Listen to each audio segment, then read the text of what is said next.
Character transitions are an important part of storytelling. If they're done well, the audience sometimes won't even notice that they happened. But when they're done poorly, they can ruin a character. I say we take off and nuke the entire site from orbit. Welcome to the occupation. Hang your collar up inside. Hang your freedom higher. It's the only way to be sure. Sometimes a storyteller needs to get a character from point A to point C, but needs some point B along the way for the transition to make sense. The character is or appears to be in one situation and the plot needs them to be in another, but simply shifting the character straight from A to C won't work. The character lacks or has not yet demonstrated some important knowledge or skill, needs someone's help, or cannot make the leap without some crucial MacGuffin. Oftentimes this process is fairly trivial. Let's say the character needs to train herself in a skill. We all know what that means. We're gonna need a montage. Ooh, it takes a montage. A single line of dialogue can do the trick if that's all it takes for it to make sense to the audience. Ben Kenobi, a hermit living alone in the desert, tells Luke the first time they meet that he's heard Luke has become quite a good pilot, and there are a couple of other references to Luke's ability to fly later in the movie.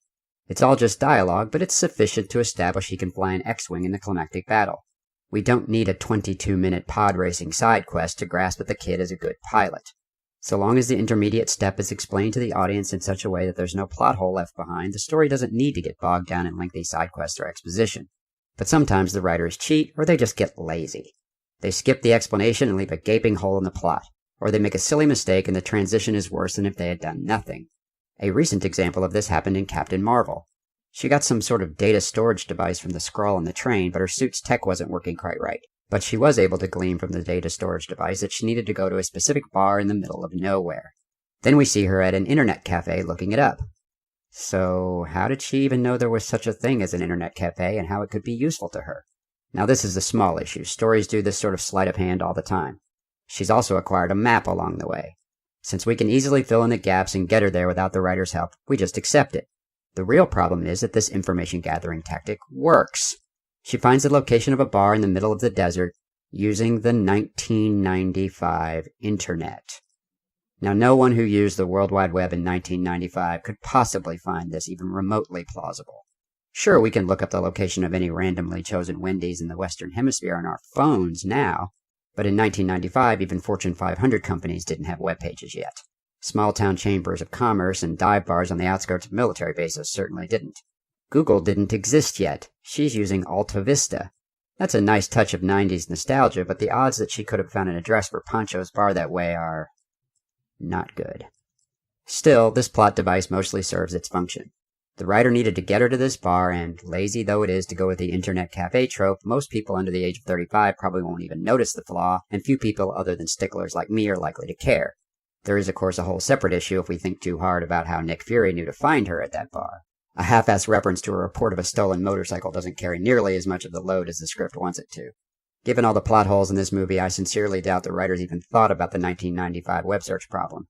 But the plot has to move along, so yeah, whatever. Most transitions like these are along this spectrum. As I said, a single line of dialogue can suffice in a lot of cases. A lot of speculative fiction, particularly fantasy, uses some form of the Book of Shadows. It's common enough that it has its own subcategory on TV tropes. In Charmed, it is literally called the Book of Shadows. If the characters need a particular spell or information about a magical beastie, they could usually find whatever they needed in the book. In Buffy the Vampire Slayer, they did research in Giles' library of books, and often after a mini-montage of poring over old-looking tomes and clever dialogue would find an answer. In Supernatural, the brothers have their dad's notebook and later allies with their own resources. And so on and so on. How the characters get the information they need is usually not that important, just that they get it in a manner consistent with the lore of the show so the plot can move forward. But for more complex transitions, the characters actually need to do more than run through a montage or look something up in a book. A major change in the character's personality requires a major storyline or event. But in between, learning something new that allows the character to move on to the next part of the plot and completing a full story arc are all the various things that actually drive character development. If these are done haphazardly or lazily, they can ruin a character's arc and make otherwise good stories into bad ones. And there is no example of this that bothers me more than the manner in which Mary lost her virtue in Season 1 of Downton Abbey. If you haven't watched Downton, be aware that there are about to be significant spoilers. Now don't let the fact that I'm about to bitch about the show for several minutes put you off. It's a terrific show. If it weren't, this rather large failure of storytelling mechanics wouldn't bother me. Anyway, a little context for those who haven't seen it.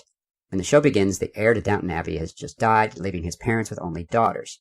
This is shortly before World War I, so the aristocracy is still a matter of no small importance. The Earl of Grantham, owner of Downton, still maintains a large share of the age-old responsibilities of an English noble for the estate and its surrounds. A distaff relation is the next heir in line. Michael Crawley, a middle-class lawyer, is informed by letter that he is now the Earl's heir, and could he please drop whatever he's doing and move to Downton Abbey? Thank you. The Earl's oldest living child is Mary Crawley, played by Michelle Dockery. The real theme of the show overall is social change. Mary is perhaps the best exemplar of this in the show. She's a woman a bit ahead of her time, but she is still a creature of her station. She's smart, independent, and capable, but also understands and accepts the centuries-old laws, traditions, and mores that define her place in the world. So even though she's been prepared for her entire life for just that role, she doesn't really take to Michael when he arrives to dash her newfound dream of inheriting Downton. But here's the thing. It's a TV show. Showrunners will bring in new characters from time to time, but the core cast is generally not going to change much. They didn't cast Michelle Dockery just to marry her off to a man who lives somewhere else and write her out of the show. So, for practical reasons, Mary needs to stay at Downton. Now, they didn't have DNA tests in the age of aristocracy. Thus, it was a matter of great importance that women be virgins when they were married. Without going into a long diversion into evolutionary biology or the diffusion of upper-class morality to the lower classes, it really isn't hard to see why this particular cultural moray was so important. With noble birth came power, wealth, and responsibility. The people who have those things want to be certain that the heirs they pass them on to are actually their own children. One could do an interesting exploration of how birth control and reliable paternity testing have massively changed how Western society views these things now, but Downton Abbey is set in an era when such cultural norms simply weren't questioned. Mary Crawley is, by the way, the most rigid of her sisters when it comes to rules and customs. She'll push the envelope on the status society wants to grant her due to her sex, and, to the show's credit, it almost always does an outstanding job of navigating the nuances of strong-minded, independent women who do their thing within the constraints of a culture that hasn't embraced women as fully equal members of society. But Mary is certainly the least likely sibling to break any of these customs. So the showrunners needed to figure out a way to keep Michelle Dockery in Downton, and chose to do so by embroiling her character in a scandal. How do the writers take a character they have established from her very first scene as a rigid, tough-minded, self-sufficient woman who doesn't back down from or flatter men, and get her into a scandal? If it had been Edith, it would have been relatively easy. She's kind of weak-willed and desperate. Sybil, the other sister, can't be bothered about such things like rules and propriety. She elopes with the chauffeur, after all. But Mary would never dream of doing something that would embarrass her family or harm her status as an excellent match for a noble heir. So the showrunners cheated. They straight up stole the ruse John Malkovich used to seduce Uma Thurman in Dangerous Liaisons. The problem is, the very reasons why it works in that movie are precisely the reasons it doesn't work in Downton Abbey. In Dangerous Liaisons, Glenn Close's character wishes to embarrass a man who's angered her and chooses to do so by getting the infamous rake played by John Malkovich to deflower the man's dutiful and famously virtuous young fiancé, played by Uma Thurman. So Malkovich manages to get himself in the same place as Thurman and tricks her into giving him the key to her room. Now, a very big deal has been made of the fact that her room is locked at night and only she has the key. So when he lets himself into her room using that key and presses himself upon her, he has, shall we say, leverage to get her to go along. If she screams, people will come running and he will be embarrassed, but he's a known seducer, so it's not really going to hurt his reputation. She, on the other hand, will have to explain how this disreputable Lothario got the only key to her room. Her reputation will be ruined either way, so she may as well go along with it and keep it a secret. In Downton Abbey, a handsome foreign diplomat comes to visit and almost immediately starts trying to make time with Mary. In fairness, the episode repeatedly shows Mary as being quite taken with him up to the point at which he tries to kiss her. When that happens, she shuts him down like a lead pipe to a damp cardboard box. There could be no mistaking that she is not interested in going beyond flirting, but he persists and even lets himself into her room after she's retired for bed.